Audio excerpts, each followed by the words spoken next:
speakers. Now we open the floor for discussion. I already see some hands up. I think we're going to have quite a lot. We need you to speak into the mic because although we can hear you up here, it's being televised live on the university network. And there are also a couple classrooms here that are filled with students because there wasn't room in here, and they need to hear your questions. So I'll move this around. I'll start with Peter. Please identify yourself and also the person to whom your question is addressed. Okay, I'm Peter Juveler, Barnard College, Columbia University, and I'm addressing my remark to Beth Stevens and asking her just on the remark on what she said, in what ways do international human rights norms, in what ways do those norms actually not fit a non-Western part of the world?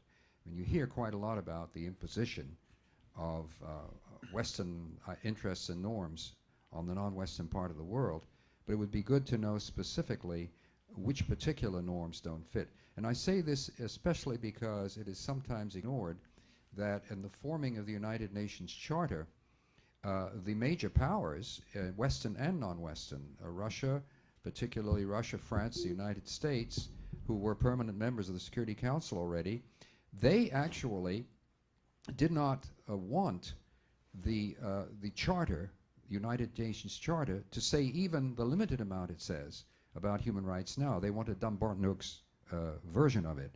And so it was the smaller countries and the NGOs who actually made it possible for the Charter at least to talk about the obligations to promote human rights and of an important purpose, one of the purposes of the United Nations, which was to further human rights. So I would just like to know a little bit more specifically in what ways the norms do not fit, when in fact it was already a matter of the smaller countries and the smaller organizations which originally pushed for attention to human rights. Well, I'm tempted to turn the question around, since I think you know far more about this. You know far more about this than I do. But with respect,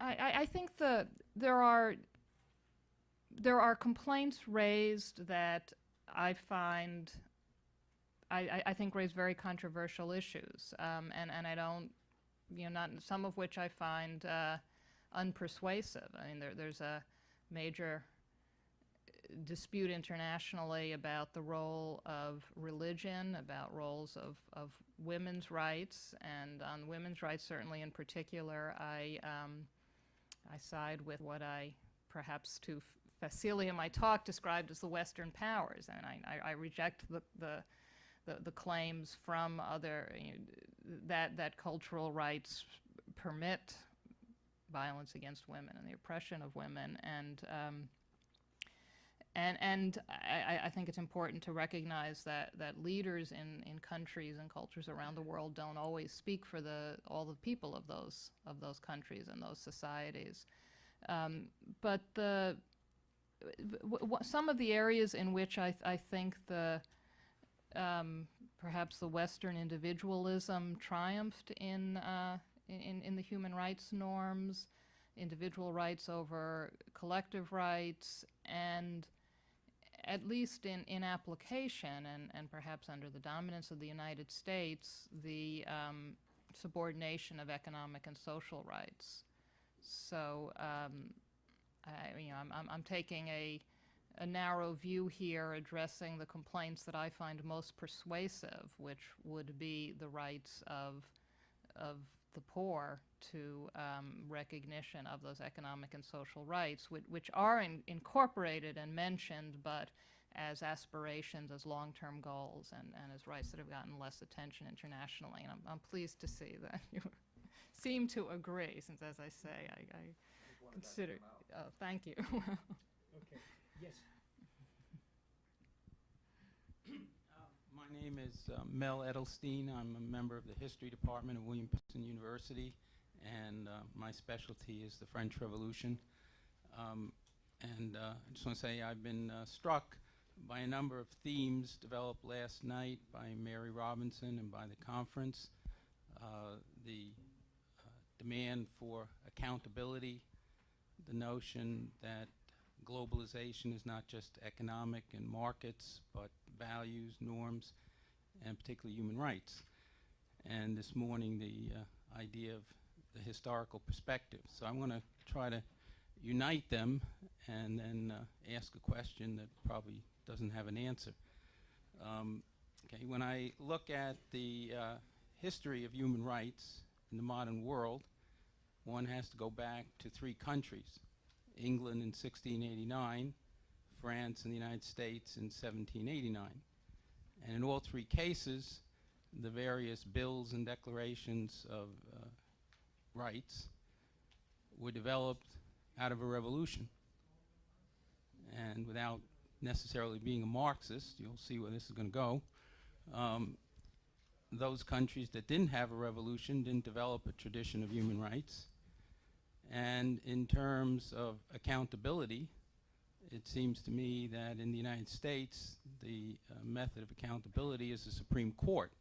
So this has to be some kind of court or some kind of sanction to make governments accountable for human rights.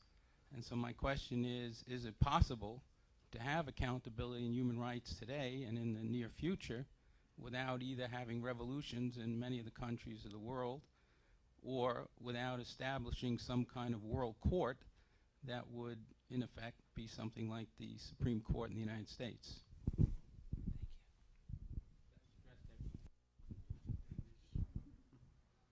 Beth, do you want to? Okay.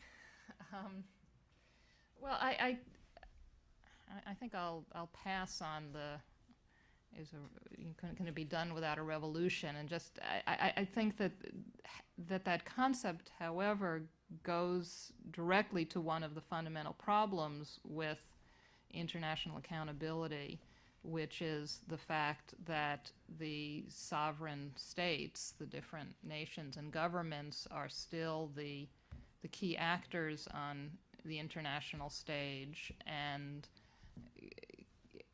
can, at least in principle, can only be held to what they agree to, or only can only be held accountable when they agree to submit to a particular international order. The military might of the United States being one exception to that general rule. And so therefore, for example, the U.S. can refuse to participate in the International Criminal Court, although most countries of the world have agreed to. I would say the optimistic side of me would say that when the peoples of the world recognize that international accountability is in their interest, and in the individual countries around the world push for governments that agree with them, that those governments might agree to join together in international orders. And Europe, of course, is the leading example of that now, where with its strengths and weaknesses, an international order has developed on which the European protection of human rights, I think, is one of the strengths from the outsider's view. To what extent that model can work across continents, to different continents, I think is a tougher question. Joaquin, you want to Yes, I want to say some words about the European model. After the Second World War was created the Council of Europe. Before the European Community, the Council of Europe has a Bill of Rights, and it has been created a European Court to protect the human rights. So, in each of our countries, members of the Council of Europe, Spain has become member of the Council of Europe after the end of the dictatorship of Franco. Each citizen who has been affected by a violation of human rights can go to the European Court in Strasbourg after his national courts has written a resolution, and we can go to the European level. And now we are elaborating a new European Constitution for the members of the European Union. We will be in a few months 25 member states in the European Union.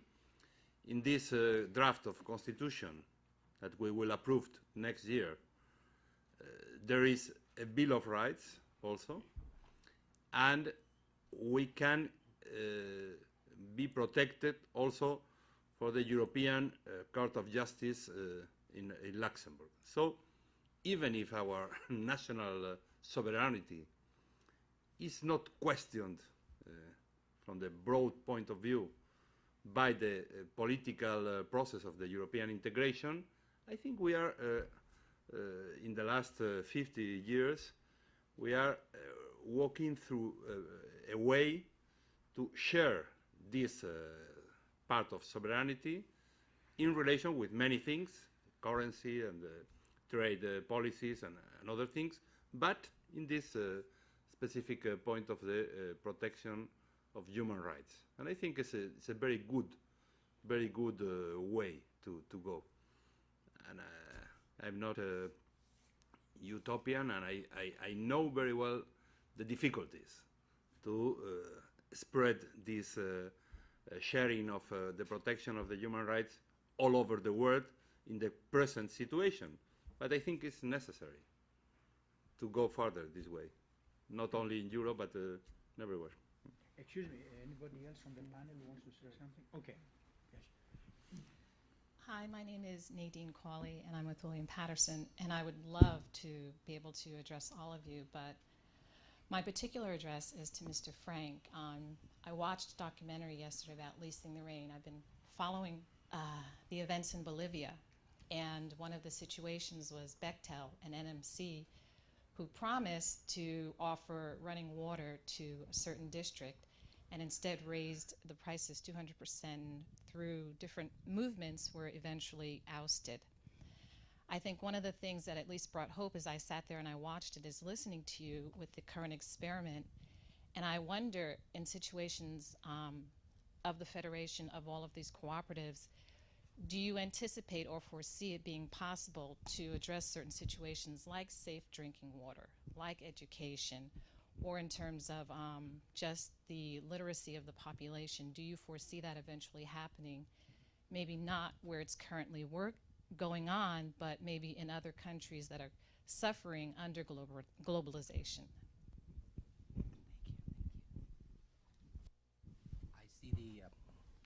I see the experiment in Kerala as offering a kind of inspiration to other people. And I think what the people in Bolivia are doing is also an inspiration of a somewhat different kind. A couple of years ago, they had a struggle in Cochabamba, which I believe is the second largest city in the country, and prevented the World Bank and Bechtel from privatizing their water supply. A few people were shot dead by the police during the protests, but the protests became so enormous that the multinational powers had to back down. But you know, they never give up, so we can't either. They came back, and you know, the World Bank or IMF, I believe, actually has a representative who sits in on the cabinet meetings of the Bolivian government. That's the level of penetration and attempted control that we see in corporate-dominated globalization. To deal with those kinds of really large-scale things in a society like Bolivia that has a long history of struggles for democracy and empowerment of ordinary people, but right now also has a history of military governments, and you know, a lot of the leaders have been killed or driven out of the country over many decades. So that, you know, in each situation there's particular practical problems that play into these things. Now, in Kerala, in Mararikulam, what they're doing around water, that's actually integrated into the project, and I didn't mention it, so I'm glad you brought this up. There's an attempt being made to privatize the water supplies throughout India, and there's widespread resistance all across the country, much of which is not reported here in the press. But what they're trying to do in this one area where they have the power to do it, they're not in opposition, they're not protesting, they have control over the mechanisms of the government and so forth. In this area I'm only talking about right now, they're actually designing an improved public water supply, and they're setting it up in such a way to try to make it very difficult for it to be privatized. And the way they're doing that is through something called a Common Facilities Center. There's 2 of these in each village. And a Common Facilities Center is also a kind of a cooperative that's owned by the local cooperatives and provides basic public facilities such as drinking water, safe drinking water. And this is parallel to the existing water supply system, which doesn't always reach all the households. So there are ways to try to do this. Thank you. My name is Martha Thomas, graduate student, William Patterson University. I want to ask a question to the first panelist, Mr. Almunia. My question is, you made a very interesting conclusion that China very soon, in the foreseeable future, may become more powerful than the United States. And Dr. Mary Robinson last night, she made a comment that the United States provided most of its aid to China last year in allocation. I am wondering if you have ever considered the idea that the United States may actually remain the most powerful country because they may pull the rug on most of the aid to China and begin to disseminate it to other countries like India, where there's a large population and cheap labor, and other South American countries, and even Mexico.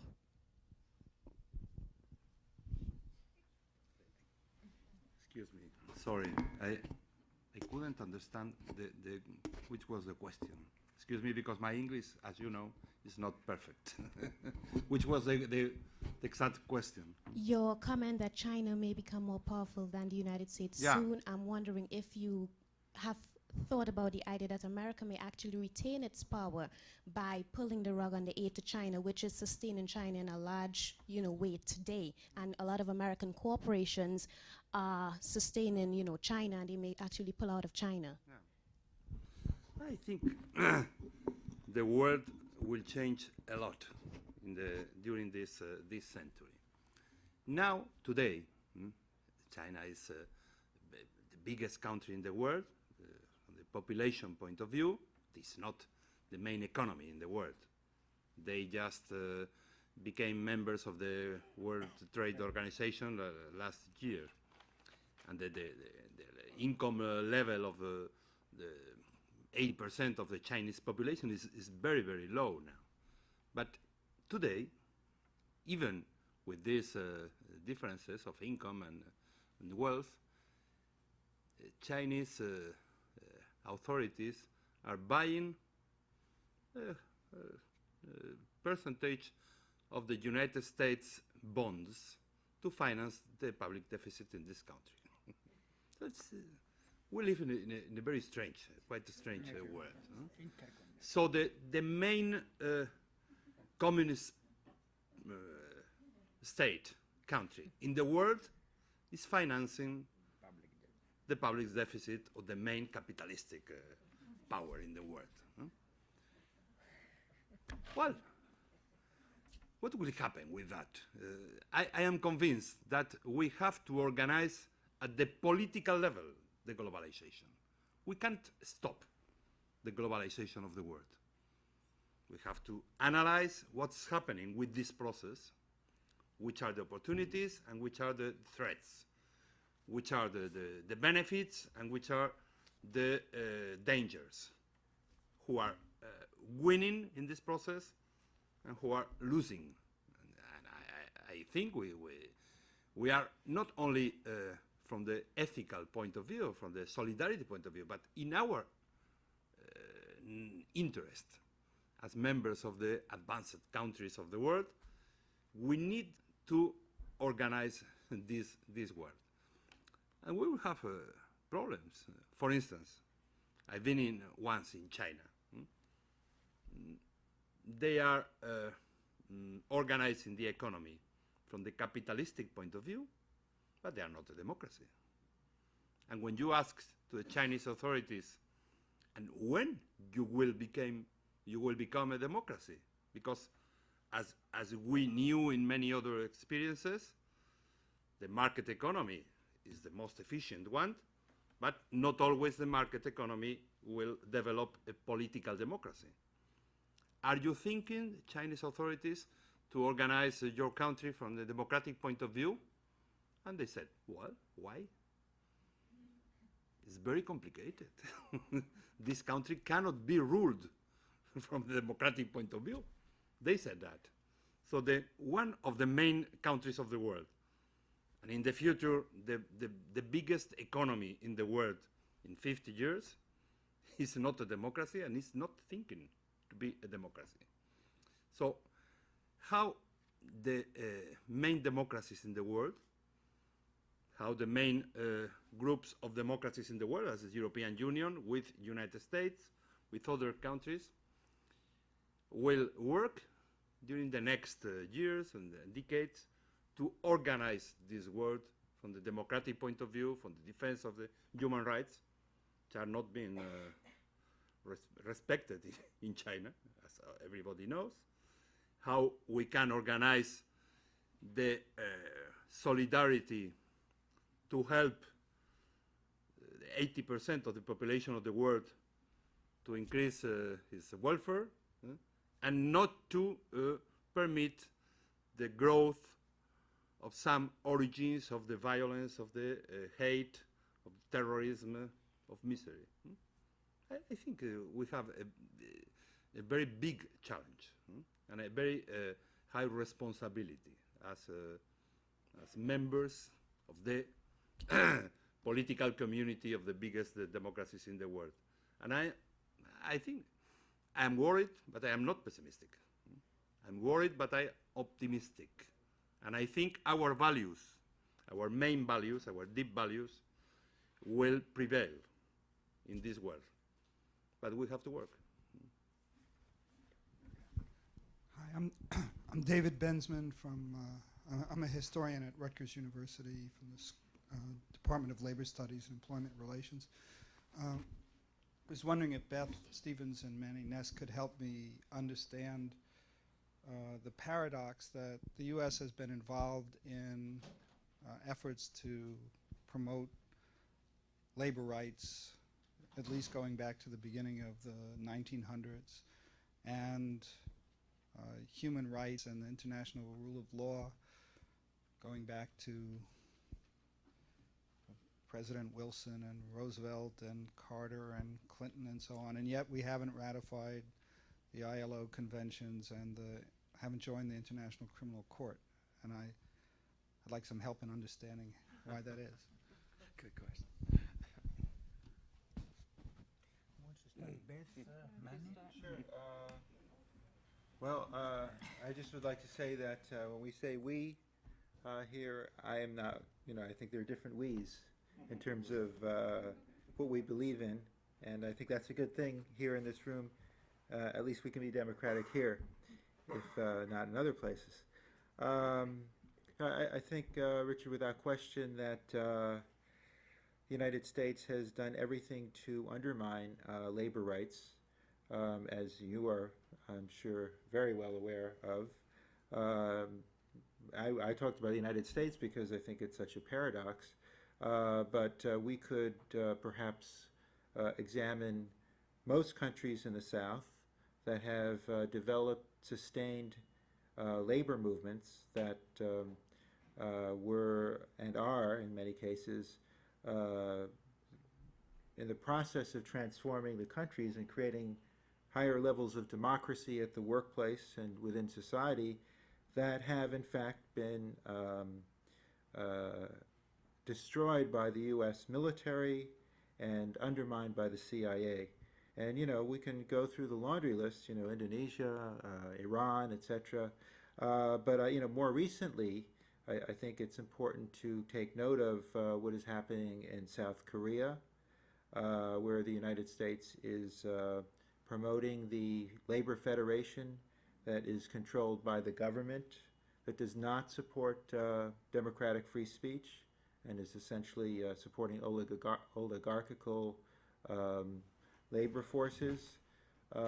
Brazil would be another example where there's certainly a social movement, and the United States is working closely with ostensibly a workers' government to ensure that the United States Brazil makes its payments which are highly deleterious to working people in that country and creating higher levels of poverty, which I think is a labor right. I mean, I think the ability to live is a labor right,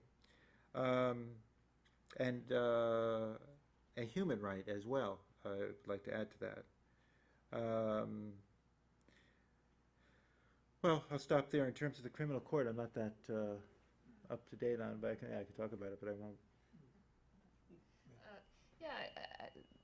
Just to add one more piece to that, the U.S. has consistently refused to join international bodies that would have any binding, be able to issue binding decisions. There are, in the Inter-American system, the U.S. hasn't ratified the convention that would give the Inter-American Court jurisdiction over the United States. We haven't ratified the assorted protocols to the different international human rights documents that would give UN committees the power to issue binding decisions. And so the International Criminal Court is one more piece of that. The opposition to it, is really is at a level of hysteria that I guess is fed by some image in this country of the UN blue helmets taking over the world. And so agreeing to allow anyone outside of the United States, any body outside the United States, no matter how composed, to give that body the authority to issue decisions that we have agreed in advance to obey, even if there's no real enforcement mechanism, but that we have agreed to obey, is considered just out of the question. And the one very interesting exception is in the area of free trade, where we are part of the WTO and the GATT and pushing for free trade agreements. And it's just, it's a remarkable consistency in saying that in the area where we think, I would say and I say we, not because, obviously, not because I agree with this, but because I think personally, I think it's important to recognize that this is the government, my government, like it or not, that claims to be representing me around the world. But we, the United States, seem to think that we will come out ahead with free trade, even if we lose on occasional individual decisions. But in other areas have refused to be bound. Can I also use English as my role here, although I'm supposed to be silent, but this is too tempting of a question, and I would like to say something about it. In answer to your question, the usual argument that the U.S. points for staying away, for example, for some of the human rights treaties says, listen, it is a joke, the whole process of signing and ratifying, because they are countries that sign and ratifying instruments and they do not observe them. So there is a little bit of a charade, and one of the examples that they like to put forward is, for example, the Convention on the Elimination of All Forms of Discrimination Against Women, when you have countries which have signed and ratified, they don't practice, and the U.S. says we have not ratified, but we observe the provisions even if we have not signed and even we have not ratified. So this whole thing is a misplaced argument. Well, I personally think it's a ridiculous argument for two reasons. If the international legal process doesn't play any role, then why do you bother to enter it in the first place? Say, I will observe certain standards that I define at home and let the rest of the world do whatever they want. Second thing, it leaves out a rather important, the value of the international legal process itself. And what do I mean by that? The process of negotiating and arguing international legal instruments creates certain expectations. They provide international fora in which you have to present your arguments, reason in a way which is consistent with the arguments and the norm that you prepare to adhere. And as a result, creates a web of reciprocal expectations that everybody around the table is expected to adhere to. And in a sense, you see also that at the end of some of these instruments, when they are signed and ratified, they provide also certain mechanism of continuing scrutiny. Committees at every X number of years, you have to present yourself there and explain why you are not observing these things that you are supposed. So you are continuously confronted with public fora in which you have to argue your case, reason your case, and you have to be consistent in your arguments. And if your arguments are inconsistent, you have to explain these inconsistencies. So I personally don't buy, in a nutshell, this argument that the U.S. administration usually gives, that it doesn't matter because we observe them at home, and other countries that do sign and ratify them, they do not really observe them in practice, because it leaves out the constitutive dimension of the international legal process itself, which is very important. I think this problem, and I have to echo also, on the other hand, you see that this is kind of, there is no consistency here, because as Beth correctly pointed out, on international legal instruments that deal with economic issues, the United States is pretty aggressive and is very multilateralist. There is in other issues like landmines, international criminal court, that adopts the attitude of what I would call, and actually I'm quoting here, I'm embarrassed to say that the Republican policymaker, it's an exhibit of what we call a la carte internationalism. That is, we have these things, but we choose in the same way that you go to a restaurant, you say, well, I like the, vegetable soup, but I'm not going to have on the menu the chicken parmigiana. You go there and say, listen, I like the WTO, but I'm going to, keep out of the International Criminal Court. And what I think very troubling about is that kind of tendency of a la carte multilateralism has been accentuated in recent years, where the United States has been increasingly developing what I would call imperial features in its attitude towards international law and its international legal obligations. And I suspect that this is only going to get worse. I'm going to shut up after this, I promise. But it was too tempting. Okay. This isn't a question, but 100,000 Iraqis are dying. Innocent Iraqis are dying every day, and I really think that this war should be over and that we should really get out of there. Thank you for.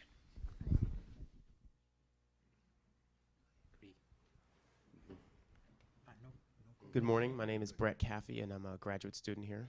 Thank you all for coming today. It's been enlightening thus far.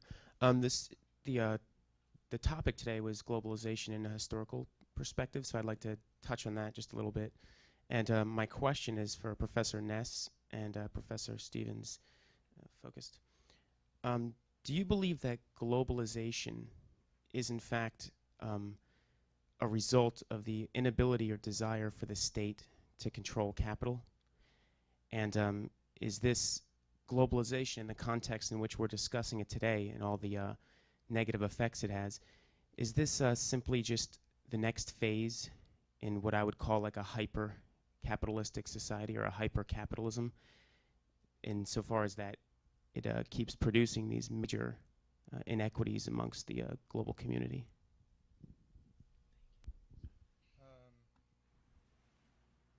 I think you have to talk about which state. In my view anyway, certain states are able to control capital more than others. Certainly countries of Western Europe and North America can do so.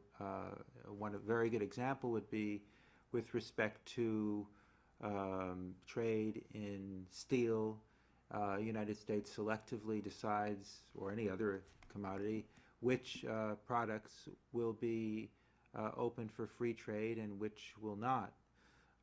So I don't think we're seeing the weakening of the state. I think we're seeing the weakening of some states, or most states. Hyper-capitalism, I'm just going to be very brief because there's very little time. I think we're not just seeing hyper-capitalism, and I do agree with the notion of advance of globalization. We're seeing hyper-exploitation.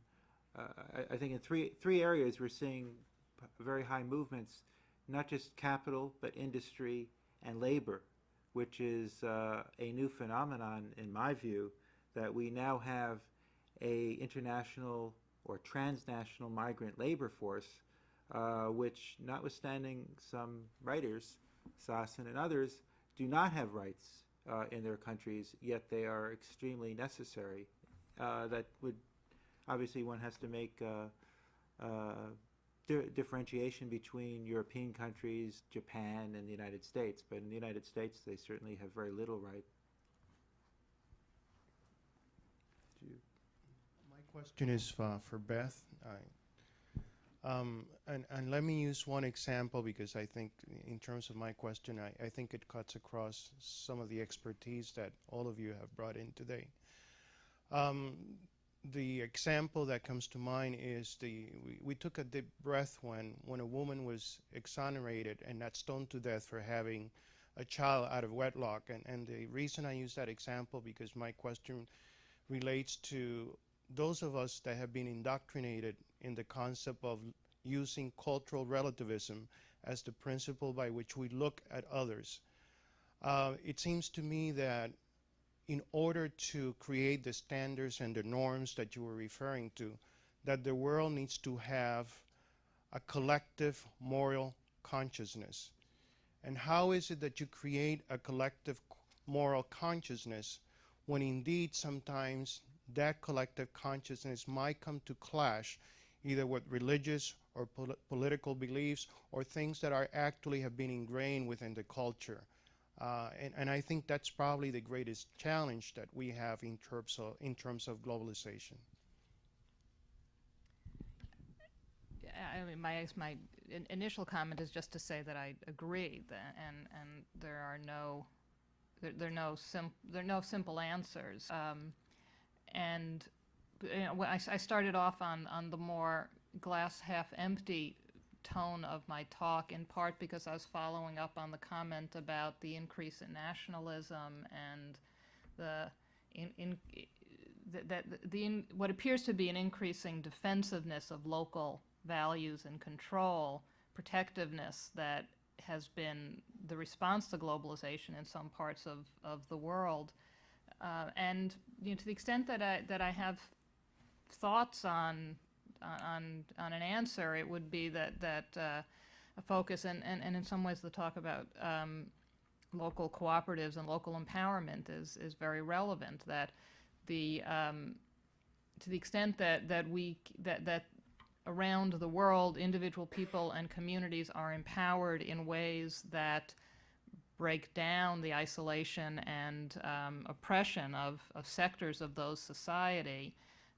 The optimistic side of me does think that human values come to the fore, and that that from within societies pressures build to try for equality and just the protection of human rights of different members of the societies, and on an international level, that I think we all have to keep in mind who's speaking for a culture and a society and how they were chosen to be the voices of that society. Certainly true of our country, but you know, and true of other countries as well. And a challenge to international groups and international human rights and solidarity to be conscious of who we choose to be to take as the voices of the different cultures with whom we interact. My name is Neeraj Vedwan. I'm a member of Department of Anthropology at Montclair State. And my question is again a continuation of the question that was raised by the last speaker. What do you think about the developing countries' position about delinking of trade with calls for having international regulations or international laws about labor practices or environment? So what do you think about that? Are there grounds for thinking that that attitude is legitimate? That in fact calls for having universal labor laws or environmental laws sometimes work as protectionist measures for free trade, and in fact maybe harming these countries to the extent that it prevents these countries from taking advantage of their, of the relative advantages they have in the international trade system. So can you think of any instances where that has really been the case, that developed countries have used these calls for having, or these pleas for having international human rights regime and so forth to disadvantage developing countries vis-a-vis the advantages that they may have economically?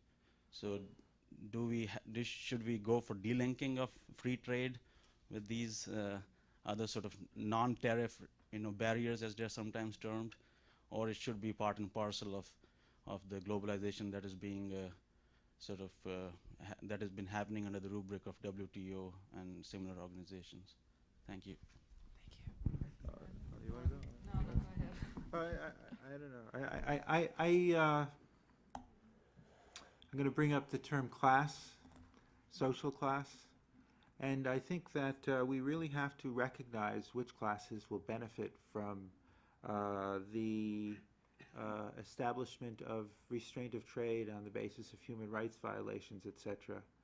And in many cases, the human rights violations are an extension of the expansion of trade. I mean, we saw in the papers this week, or last week, the incident that took place in Honduras with Sean John, where young women and girls who are working at extremely harsh, exploitative conditions were unable to, were forced to have abortions or were fired, and were fired after they turned 21 or 22.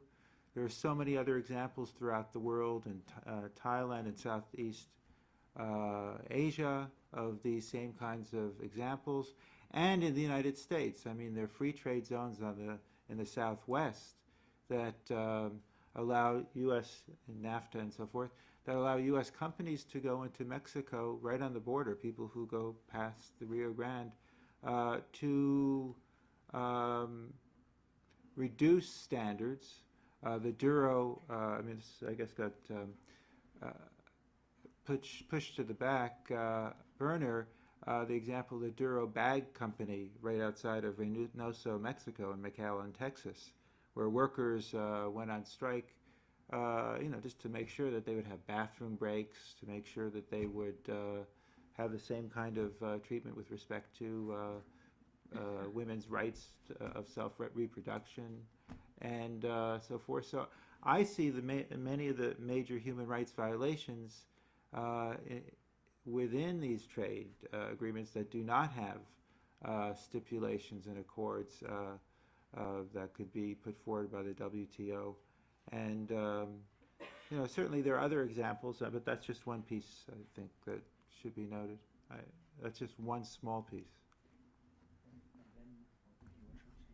Yeah, I think it's important not to look at the jobs that come with free trade and from free trade zones and the factories moving around the world, not to look at them in isolation. And my example would be Nicaragua, where I lived under the socialist government, and at a time when, despite the war, the basic levels of poverty were being addressed through healthcare and economic aid. And then after the opening up of trade barriers, the flooding of the market with cheap goods from abroad, total collapse of the economy, a free trade zone moves in, and lo and behold, people apply for those jobs because they don't have any other choice. Very oppressive, very difficult jobs, but some of my friends there, their choice is for their kids to work there, for the family to starve, or for the kids to try to get to the United States to work. And each of my different friends I know are doing different combinations of those. But in the 1980s, there were other choices. They had their own problems, but there were other choices which have been destroyed by the international economy. So looking at the pieces in isolation, the problems posed in some ways don't have answers, but in part because of the history has led to no-win situations.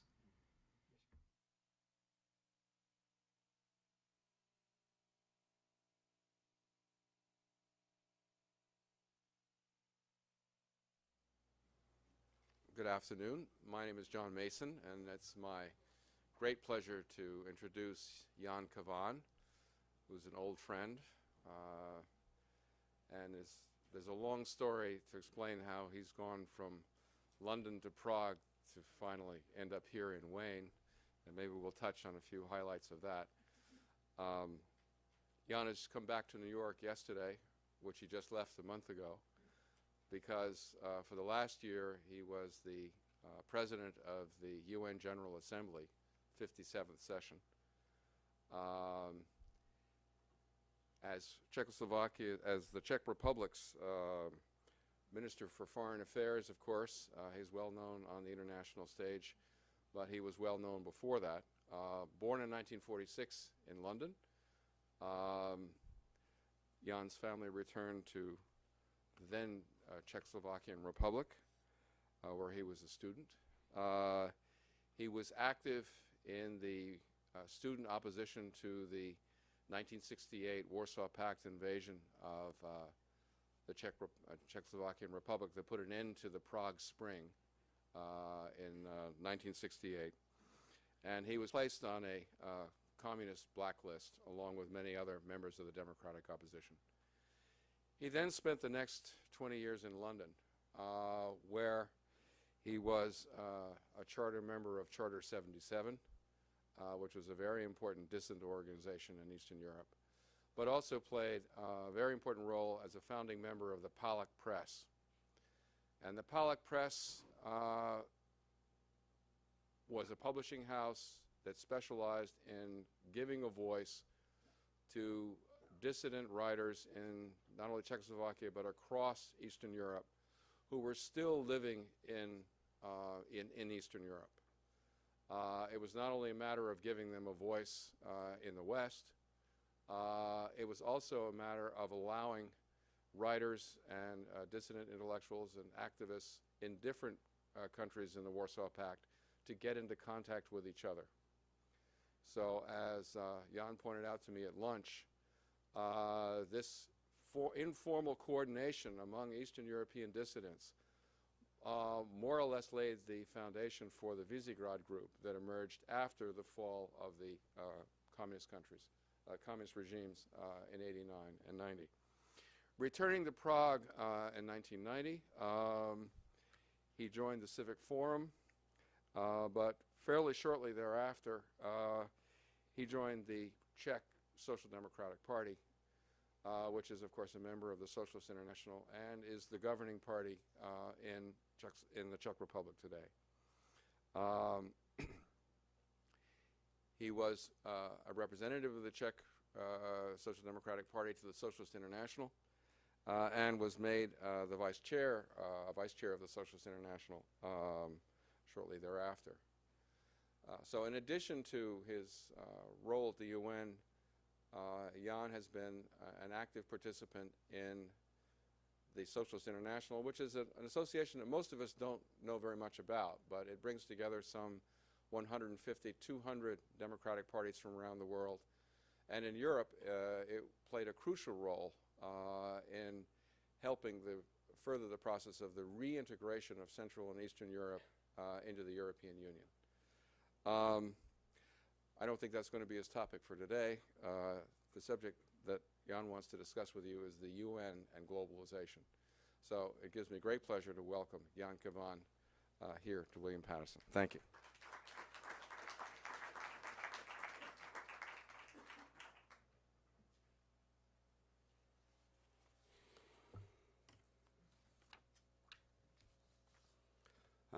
Thank you, John, for this nice introduction. Ladies and gentlemen, I regard it as a great honor that I'm able to address you at this reputable university on this topic, which I think is even more pertinent today than ever. I do believe that the role of United Nations in the era of fast-paced globalization is very challenging and does require a thorough discussion not only among diplomats and politicians, but as well with academic communities such as yours, with different groups throughout the civil society. Having spent many years as a human rights dissident, fighting an authoritarian government, as well as, on the other hand, several years as foreign minister and deputy prime minister in the government, struggling with the problems of transition from dictatorship to democracy, I am strongly convinced of the need for thorough, open, democratic discussions in which these issues could be addressed from all angles and in a spirit of, say, tolerance and mutual willingness to seek unbiased and fair solutions. I also believe that in the spirit of kind of critical inspection, that only in this spirit we can truly harness understanding of such complex issues. As you are clearly aware, the issue of globalization has grown to be of great importance, and at the same time, I would say it poses one of the greatest challenges to United Nations. Those of us who lived under the shadow of Cold War, so to speak, do understand the peril of the threat and the menace of the possibility of conflict. For this generation, the struggle to tame globalization and to cope with the ensuing effects, I think is just as perilous and just as menacing. And because we witness a growing interconnectedness between member states, their economies, between their societies, even bare existences, it's now clear that to live in a kind of splendid isolation is no longer an option. We do know that the slightest change in one part of the world creates immediate rippling effects as far as the opposite side of the globe. And such changes can be both positive, but to our great dismay also negative, both for the resources and for the people, which are the two elements directly affected by globalization. I do not think that globalization is a new phenomenon. In fact, we can trace the roots of globalization back many centuries, especially during the end of 19th and 20th century. The process of internationalization of trade, movement of goods and people, better, quicker, and more affordable travel and communication are, in a way, or can be seen as epiphenomenon of globalization. And with the advent of World Wide Web, which widely webbed almost all the countries of the world, the speed of globalization became faster than any of us were able to imagine. Globalization is commonly understood as the increasing flow of goods, services, capital, technology, information, ideas, and labor at the global level, driven by the liberalization of policies and technological change. It can be admitted that globalization brought forth the opening of national economies, linking of those economies with each other through more liberal trade and through flow of investment. And this was made possible by technological advances in telecommunication services, global news channels, email, internet, and so on. However, I think that this kind of definition of globalization focuses primarily on its advantages and on its positive aspects, and moreover stresses only the economic aspect of this very complex phenomenon. And I do believe there are many more layers to globalization. I think globalization also encompasses political, cultural, and social aspects, both on local, national, and on global levels. Security, in fact, has been globalized ever since the advent of nuclear weapons. The climate change illustrates the global environment challenge. The global challenges also include phenomena such as infectious diseases or transnational crime. The impact and unlimited scope of globalization poses a real challenge not only to political leaders and multinational corporations, but I would argue more and more to civil society, to academics, to private businesses, and to citizens of every nation. I do strongly believe that these global challenges do require responses on a global level. And it is increasingly clear that individual governments, even of some of the most powerful countries in the world, cannot cope with these problems entirely on their own. So I think that cooperation between governments in pursuit of common aims has never been more crucial and more inevitable. The interdependence in trade relations, people contacts, unlimited access to information, the need of help in the case of natural disasters mean that more and more challenges we face can no longer, as I said, be addressed on national level alone. One of the consequences of that is that the role of nation state may appear to be weakened, especially in the case of economic security.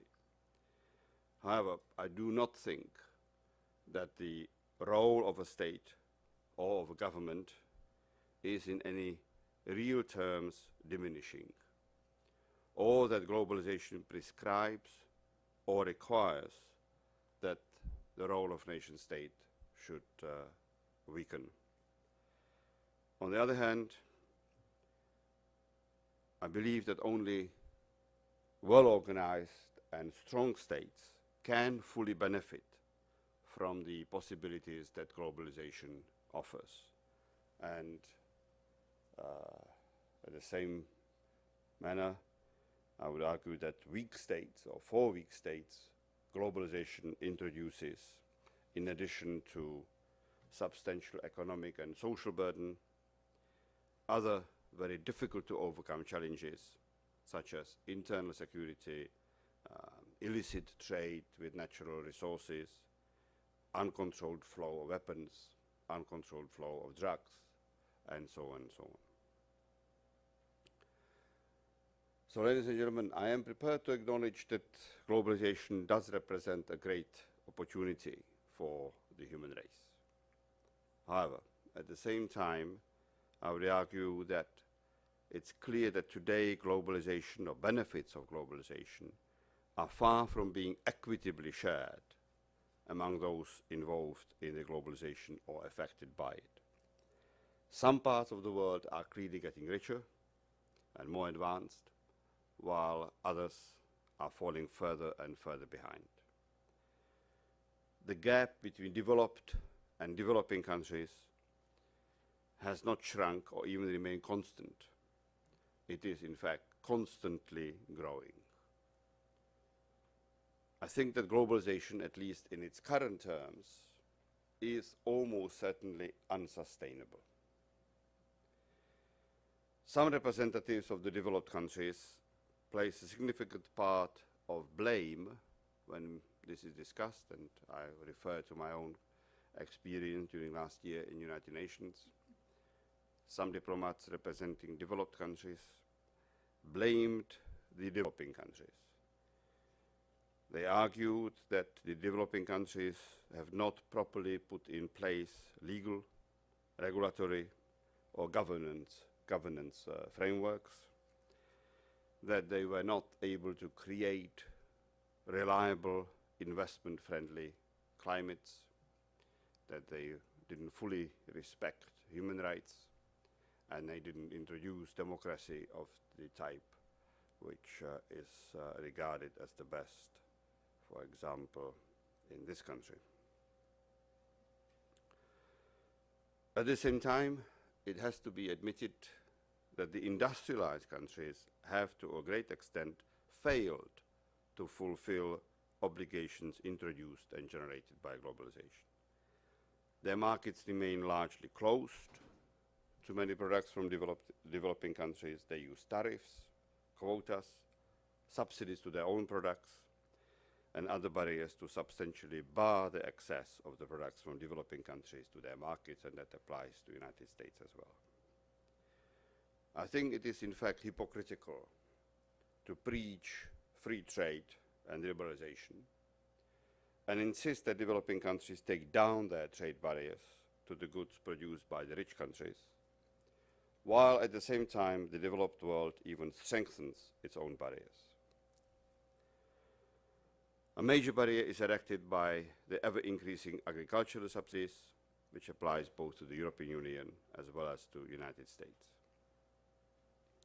I was recently intrigued by a remark by Jim Wolfenson, the president of the World Bank, who, in a different context, remarked or observed that one cow in Western Europe receives $2.50 US dollars a day, while 75% of Africans live on less than $2 US dollars a day. And if that European cow is smart enough to emigrate to Japan, she would in fact receive $7 a day.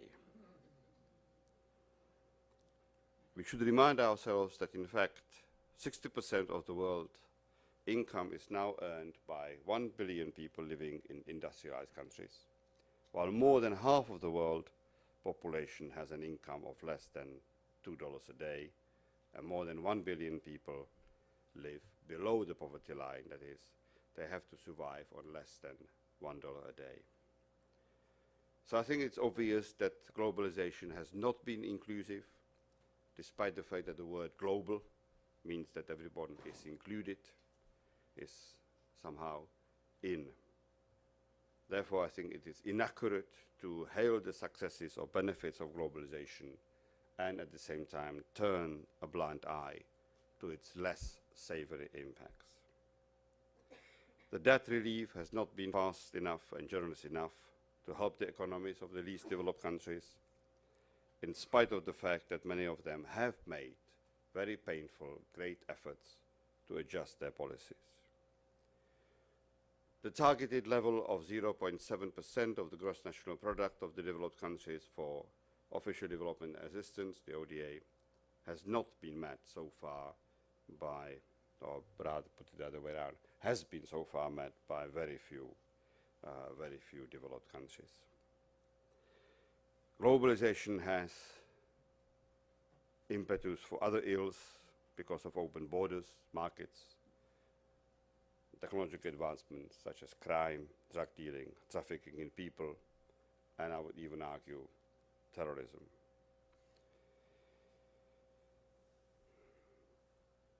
First of all, coming to United Nations itself, I think it should be acknowledged that UN, in order to meet numerous challenges of globalization, has been changing, but it has to continue to change.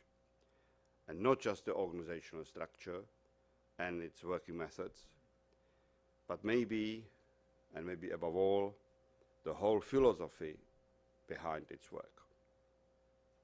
The United Nations is already trying to go through a very painful and very uneasy process of reforms in many areas. Since my election as President of the General Assembly, I have been personally involved in 3 main reform processes at the UN. The strengthening of the United Nations, which is based on Kofi Annan's reform package of 36 reforms, which in fact we have successfully reached an agreement at the end of last year, how to respond to that as a General Assembly. Secondly, the revitalization of the General Assembly. There we were successful to a certain extent, not to full extent, same as some of my predecessors. In fact, today just received from the UN Princess a dossier on my presidency. This is 300 pages of nothing else but documents dealing primarily with the reform. Not always a very encouraging reading. Nevertheless, for those who want to understand the complex issues, I do strongly recommend it. But you have to have a patience and a strong stomach. The third and the most difficult part of the reform is the only reform, or the only way the word reform is understood by people outside the United Nations. I was there for only 1 year, so I didn't actually become engrossed and drowned in the jargon of the UN. One still able during 1 year to keep a link to the outside normal world. The outside normal world, by the word reform, understands reform of the Security Council, not the reform of the UN as such, which is what the word reform means among UN diplomats. UN diplomats, on the whole, do not respond to the word reform by meaning Security Council, because they know that for the last 10 years it has been the most frustrating task of every president of the General Assembly, me included, to hear the same arguments from representatives of the same countries, frequently from the very same diplomats, and virtually no progress was made during those 10 years. I'll come back to that if you are interested, as I chaired that working reform committee for the year. Through these reforms, United Nations is trying, sometimes successfully, sometimes less, and we can discuss it, to better equip itself to respond to the many challenges seeded by globalization. If you look back, the United Nations was founded in 1945 as a centerpiece of the then newly created international order. The nation states were the main actors. Today's world is significantly different. I don't think it means that all the principles and all the noble ideas on which the United Nations was founded, equality, tolerance, dignity, freedom, justice, and peaceful resolution of differences and conflicts, were or have to be forgotten or replaced. Rather, new principles and ideas would enrich and strengthen the work of the United Nations to somehow better reflect today's realities. Need for closer cooperation between countries, promoting good governance, sharing benefits of globalization, respect for cultural and religious diversity, involvement of other non-state or non-governmental actors such as civil society, NGOs, private sector, in brief, all stakeholders, and therefore every citizen. The UN is not a global institution, nor is it another global force helping to erode the authority of states. The UN is a universal institution, such as its name and charter provisions suggest. It consists of member states, and UN cannot do anything other than what member states allow it to do. Today, during my presidency, we admitted Switzerland and East Timor. There are 191 member states.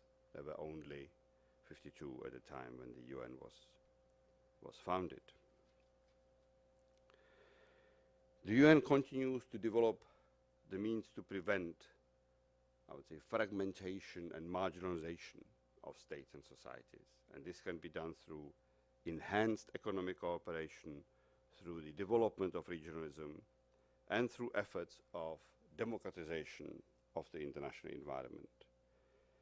And above all, I think the UN should be central to reversing the trend, a very strong trend, to marginalization of entire societies, and it should help them to cope with the pace of globalization. So what can the UN actually do? First and foremost, let me make clear, it's not the UN who can do these things alone or should be doing these things alone. The main responsibility does lie with member states. During the last decade, UN organized a number of world conferences and summits covering the issues of sustainable development, environment, children, elderly people, advancement of women, issues of human rights, population, social development and marginalization, transnational crime, problems of small island states, trade development policy, human settlement and urbanization, mobilizing financing for development, the famous Monterey Summit, indigenous people and other major global issues have been discussed, and many programs were adopted. And these conferences brought together, and I think that's very important, in particular during the last 2 years, representatives of state and civil society, governments and NGOs. And a kind of partnership is emerging between these different partners, including private business. I would say that one of the most important sets of goals and targets for the world's community today are the Millennium Declaration goals, as they affect a majority of the world's population. Issues such as poverty eradication, fight against diseases, including HIV/AIDS, achieving universal primary education, gender equality, and so on. But it's not the end of the story. By 2015, for example, the diplomats, the politicians committed themselves to halving the number of people living in poverty. Currently, more than 1.3 billion people live below the poverty line, and that's mainly in Africa and South Asian countries. While taking into account the current rate of world population growth, between now and 2015, there will be about 800 million people living below the poverty line still at 2015. To meet the goal, it is projected that most parts of Africa would have to have a growth rate of at least 7% a year. And this is clearly not a figure which most of them do achieve. I think the concept of partnership and more active involvement of other non-state and non-governmental actors is important. Secretary General Kofi Annan, since January 1999, is promoting what's called the Global Impact, which tries to reach the constituency of multinational companies and private businesses. The Global Impact asks them to embrace and to enact in their business practices and operations a set of core values in areas of human rights, labor standards, and the protection of environment. It's not a code of conduct and does not set legally binding arrangements.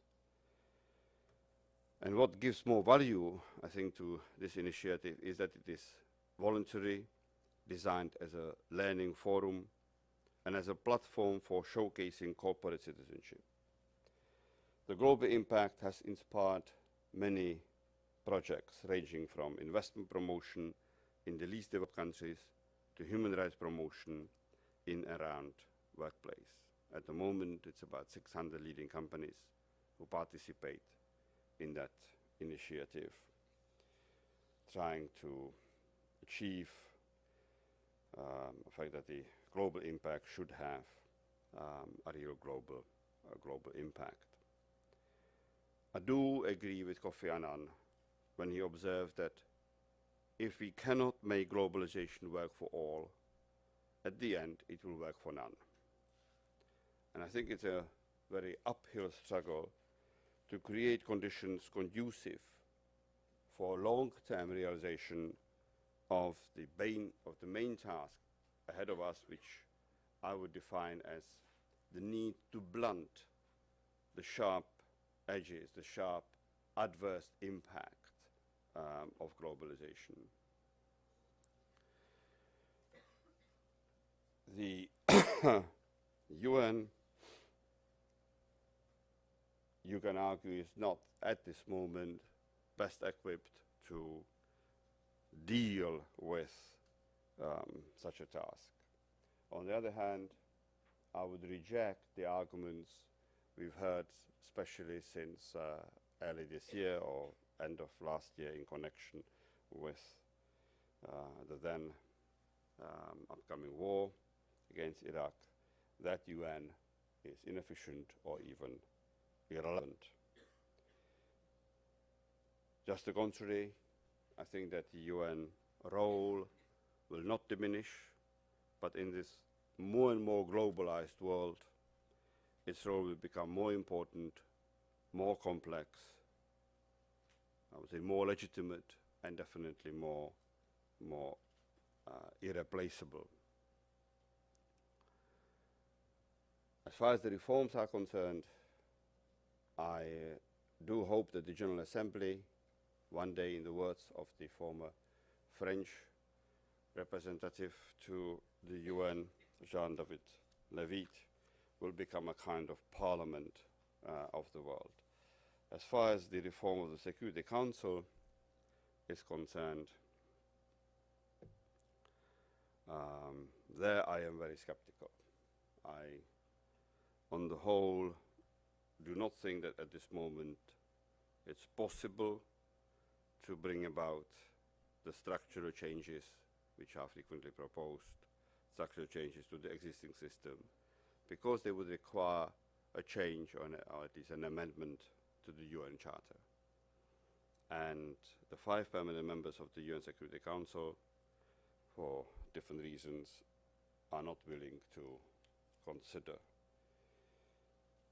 an amendment or updating the UN Charter.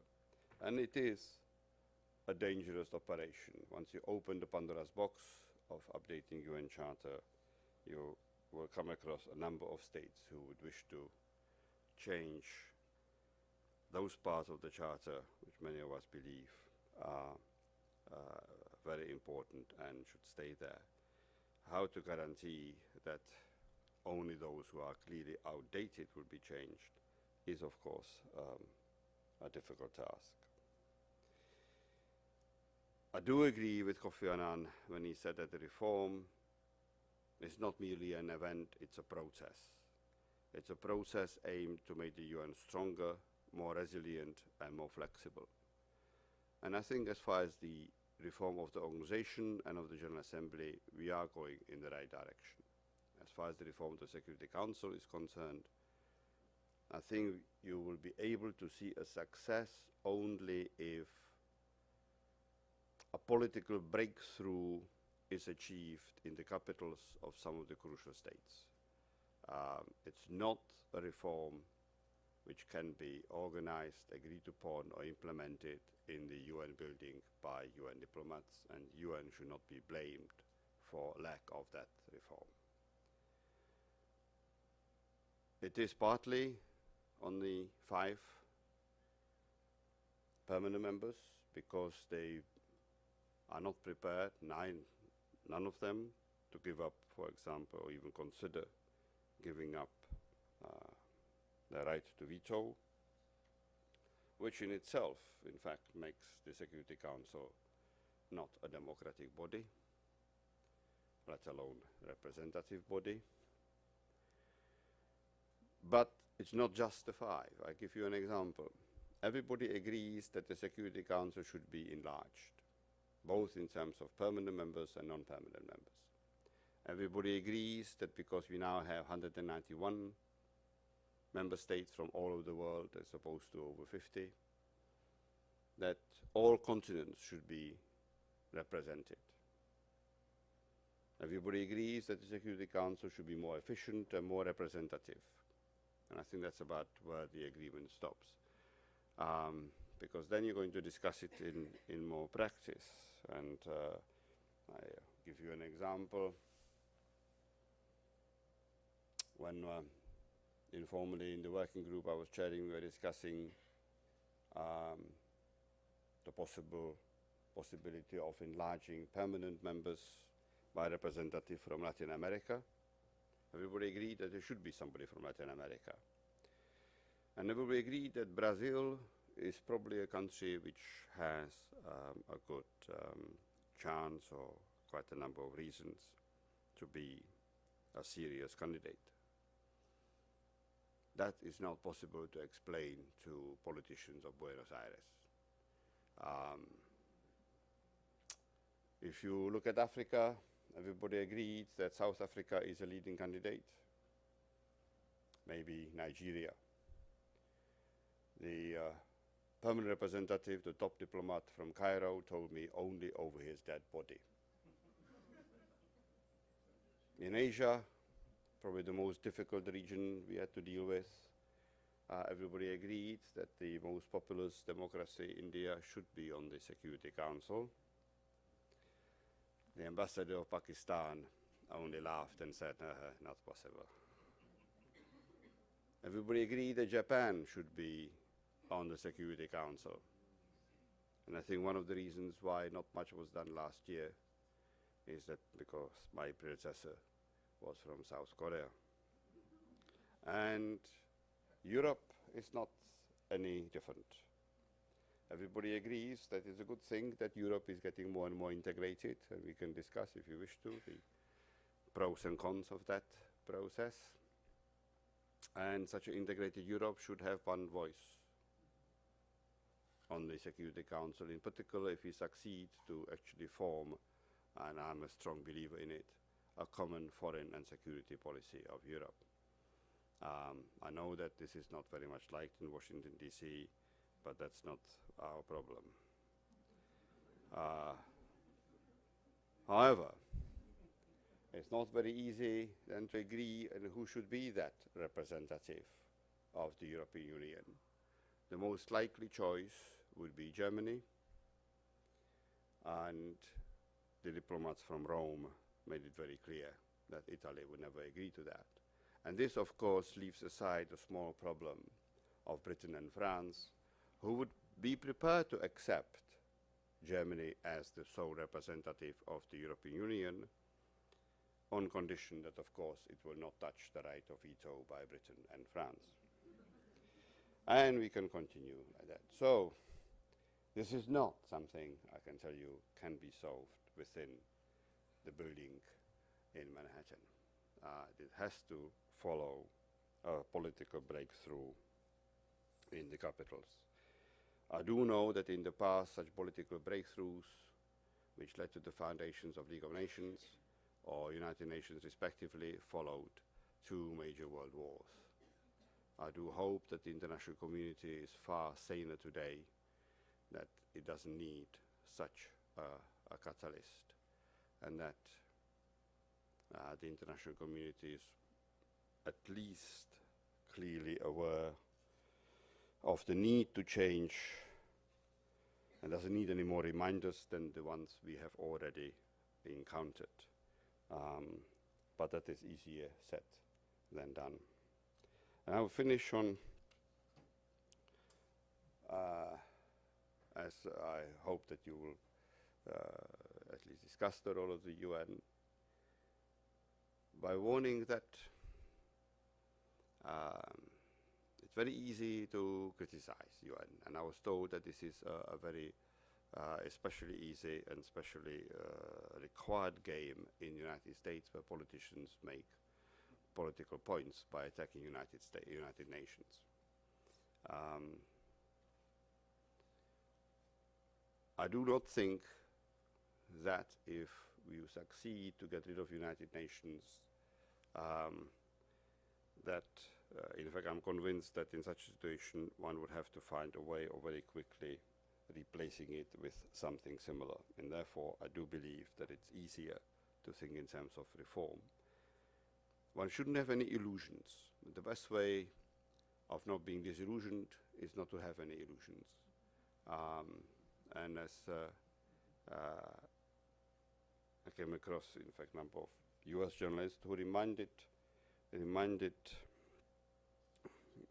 their readers of, I think, a good quote from Gilbert Lodge, who said, United Nations was not created to take you to heaven. It was created to prevent you from going to hell. And I do believe that within its own possibilities, that's what United Nations is trying to do. And I think when it was opposing the war against Iraq,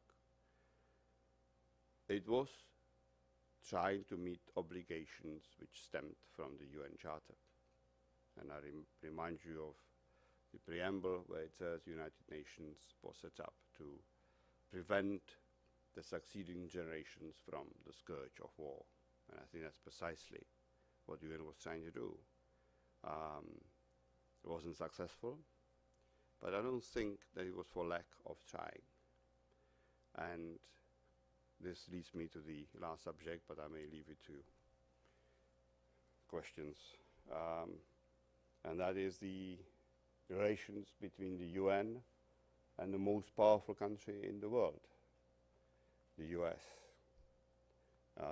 We now live in a slightly different world, an emerging, maybe emerging unipolar world, and therefore the task in front of us is to find a modus vivendi, find a way how you can accommodate within an international intergovernmental organization such as the UN a country which is so powerful that it can almost ignore the whole of international order. And I on purpose said almost, because I believe that not entirely. And I could illustrate that on a number of points, but I'll leave that maybe to a discussion. Thank you.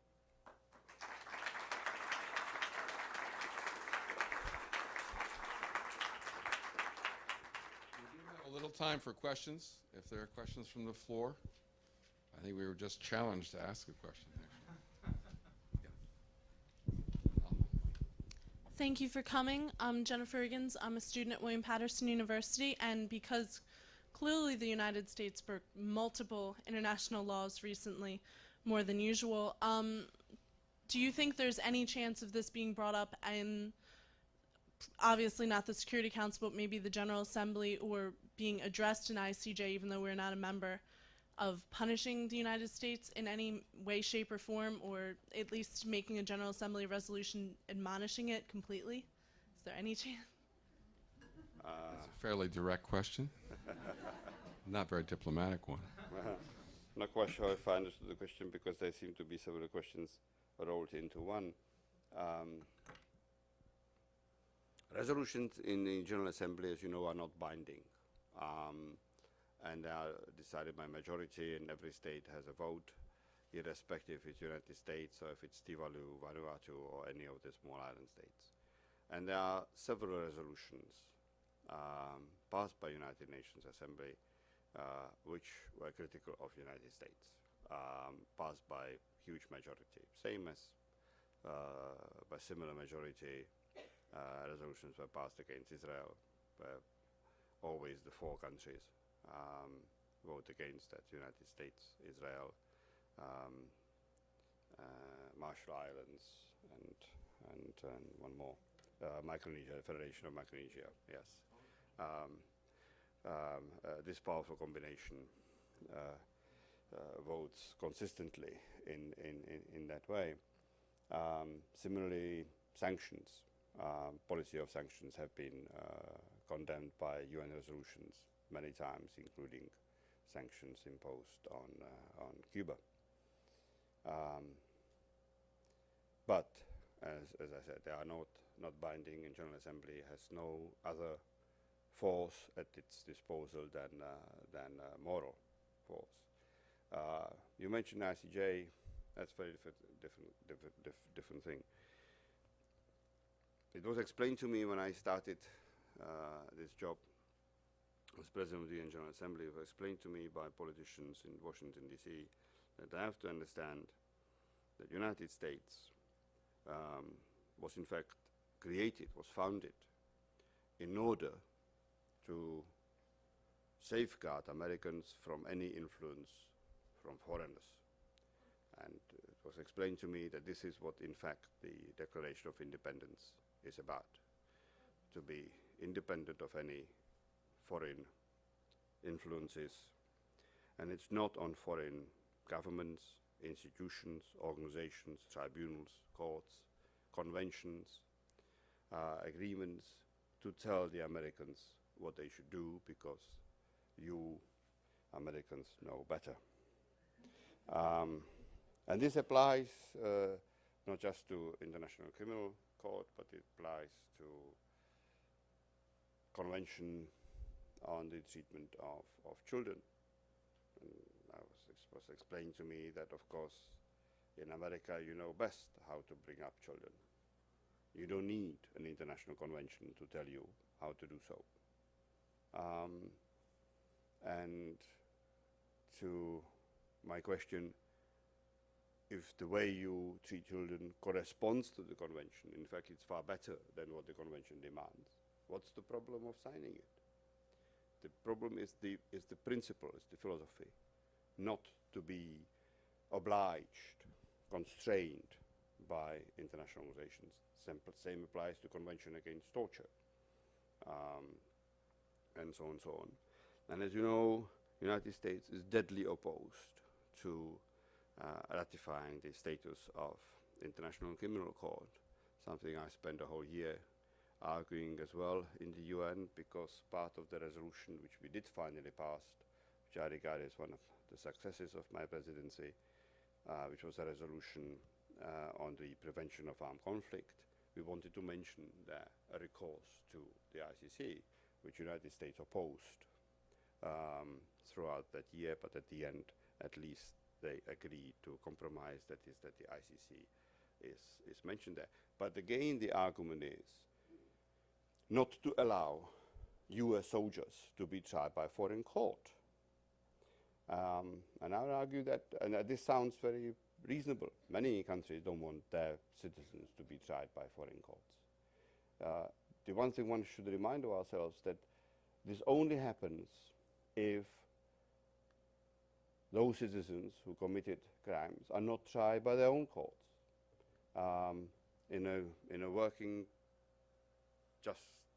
justice, these people should be, if guilty, tried and condemned by national courts, and that there will be no reason to recourse. And secondly, the argument that US soldiers taking active part in peacekeeping operations would open themselves to the possibility of being tried by ICC. I don't think that's the case. If you read carefully, the status of ICC deals with crimes against humanity, genocide, only things like that. It doesn't cover taking part in military or peacekeeping operations. And I do believe that any civilized government in the world should be interested in trying crimes against humanity or against genocide, and should do it within their own national courts. But at this moment, this situation is such, and one has to respect it, that the United States has not ratified such status, and therefore cannot be brought to these type of courts. I do believe, in fact, that this is not the way. I do believe that UN and US should find a way of accommodating each other which is beneficial for both. I think that both need each other.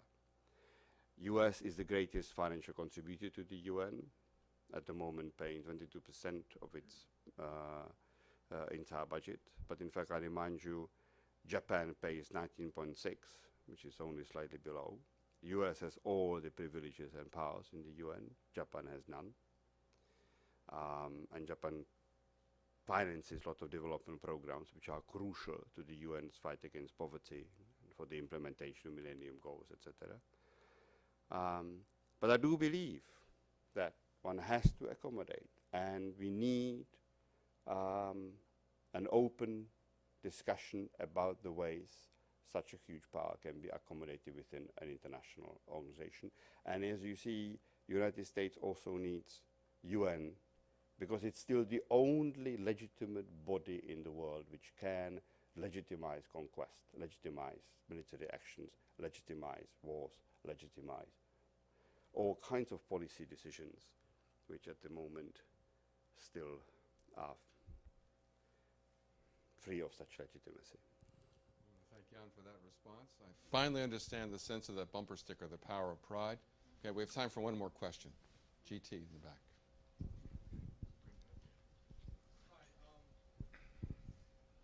Thank you. My question is relating to, you mentioned something about that UN requires serious internal, I guess, national changes in the political systems, like in some of the key states.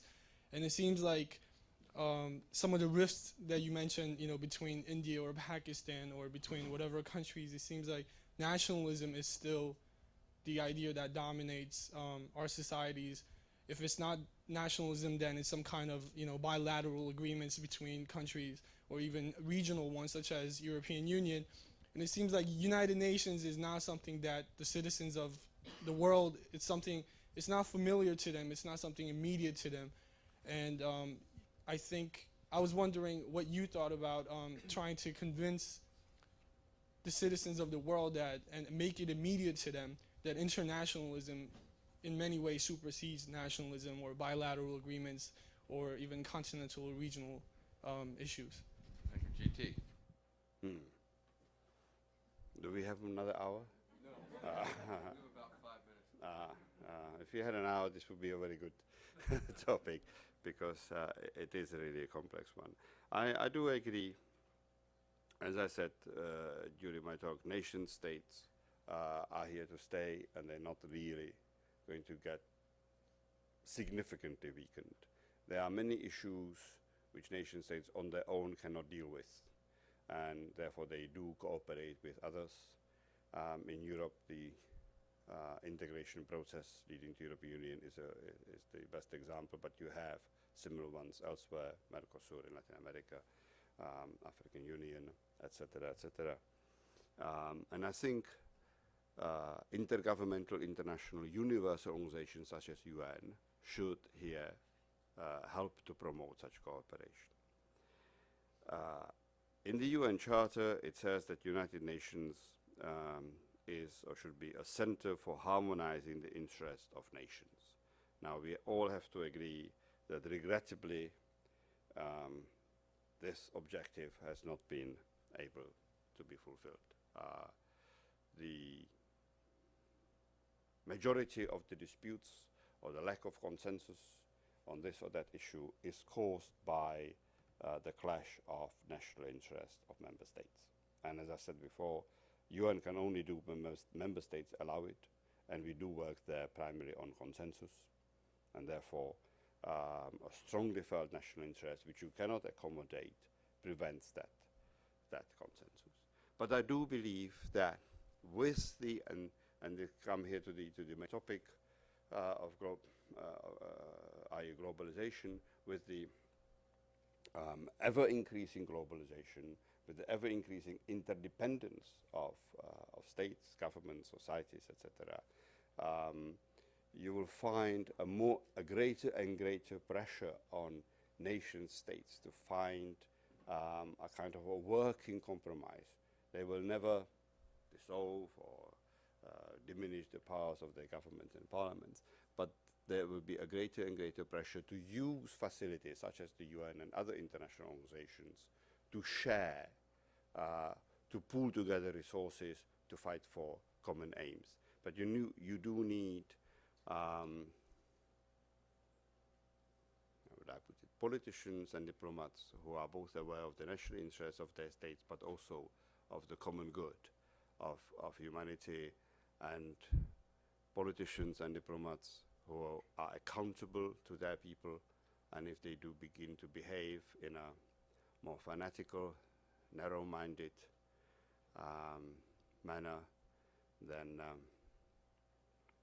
here is where I think the democratic system should work, and they should be, if anything, not re-elected. But that is on the decision of the people, and that's depends on the level of political culture, depends on the level of education and understanding of citizens that their national interests are not contrary necessarily to the interest of human race, of all of us, and that a compromise is the order of the day, and that fighting, and I mean fighting for national interests against each other, will only lead to a spiral of violence and more problems. Politicians who don't understand it shouldn't be in politics.